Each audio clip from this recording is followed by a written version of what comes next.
Hotel থেকে বের হতেই লোকটির একটি ছোট মেয়ের সাথে দেখা হয়ে গেল। মেয়েটি লোকটির হাতে থাকা খাবার থেকে কিছু অংশ তাকে দেওয়ার জন্য বিশেষ অনুরোধ জানালো। মেয়েটির অবস্থা খারাপ ছিল, কিন্তু তার পোশাক এবং ব্যবহার দীর্ঘদিন যাবৎ ভিক্ষাবৃত্তি করা কোনো বাচ্চার মতো ছিল না। লোকটির দয়া হলো, তাই টিফিন বক্স খুলে গরম গরম তাকে খেতে বলল। মেয়েটি প্রচুর ক্ষুধার্ত ছিল, তাই নিজের হাতেই খাবার নিয়ে খেতে লাগলো। লোকটির মনে করুণা জাগলো এবং তখনই ওই মেয়ের দায়িত্ব নেয়ার সিদ্ধান্ত নিল। সে মেয়েটিকে বাড়িতে নিয়ে আসলো এবং আগামী 20 বছর একজন সত্যিকারের বাবার মতো মেয়েটিকে লালন পালন করলো। মেয়েটি অনেক পরিশ্রমী এবং মেধাবী ছিল, তাই প্রতি বছর ক্লাসে প্রথম হতো। সে তার পরিশ্রমের বলে বেইজিং এর শীর্ষ বিশ্ববিদ্যালয়ে চান্স পেয়ে গেল। যেদিন তার এডমিশন পেপার আসলো, ওই দিনই তার আসল পিতামাতা ওই বাড়িতে চলে আসলো। তারা লোকটির উপর 1 লাখ ইউয়ান ছুঁড়ে মারলো এবং মেয়েটিকে তাদের সাথে নিয়ে যেতে চাইলো। এসব দেখে মেয়েটি রেগে গেল এবং দুজনকেই ধাক্কা দিয়ে বাইরে বের করে দিল। মেয়েটি পরিষ্কার বলে দিল, যারা তাকে ছোটবেলায় ছেড়ে দিয়েছে তারা তার মা বাবা হতে পারে না, আর তার পিতা সেই যে তাকে লালন পালন করেছে। এটা শুনে লোকটি সন্তুষ্ট হলো। সে তার আসল পিতামাতাকে বলল মেয়েটির সিদ্ধান্তের সম্মান করতে। মেয়েটির আসল বাবা আশ্বস্ত ছিল যে মেয়েটি একদিন বড় শহরে পড়তে যাবে। সে তার ইউনিভার্সিটির পাশে একটি বড় বাড়িও কিনে রেখেছিল।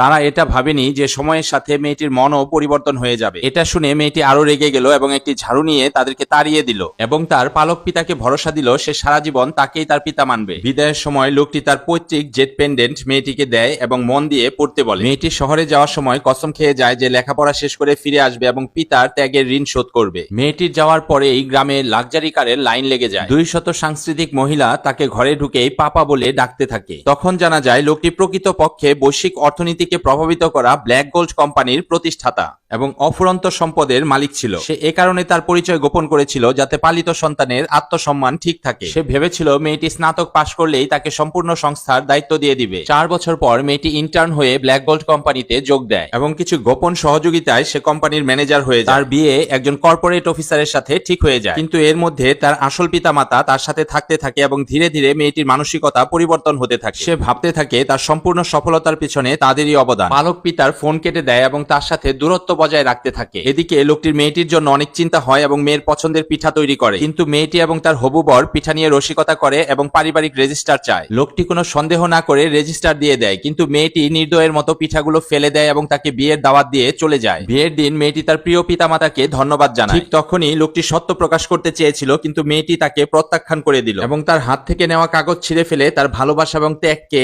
অস্বীকার করে ফেলল। দর্শক, যে মানুষ নিঃস্ব অবস্থায় পাশে দাঁড়ায় তাকেই জীবনের সবচেয়ে বড় আশীর্বাদ বলা হয়। তাকে কখনো ঠকাতে হয় না, কাঁদাতে হয় না। দর্শক, আজকের এই ভিডিওটি আপনাদের কাছে কেমন লেগেছে অবশ্যই কমেন্টে জানাবেন। আর ভিডিওটি ভালো লাগলে লাইক এবং শেয়ার করতে ভুলবেন না। আর এরকম ভিডিও আরো দেখতে চাইলে আমাদের ফেসবুক পেজটি ফলো রাখতে পারেন। ভিডিওটি শেষ পর্যন্ত দেখার জন্য সবাইকে অসংখ্য ধন্যবাদ।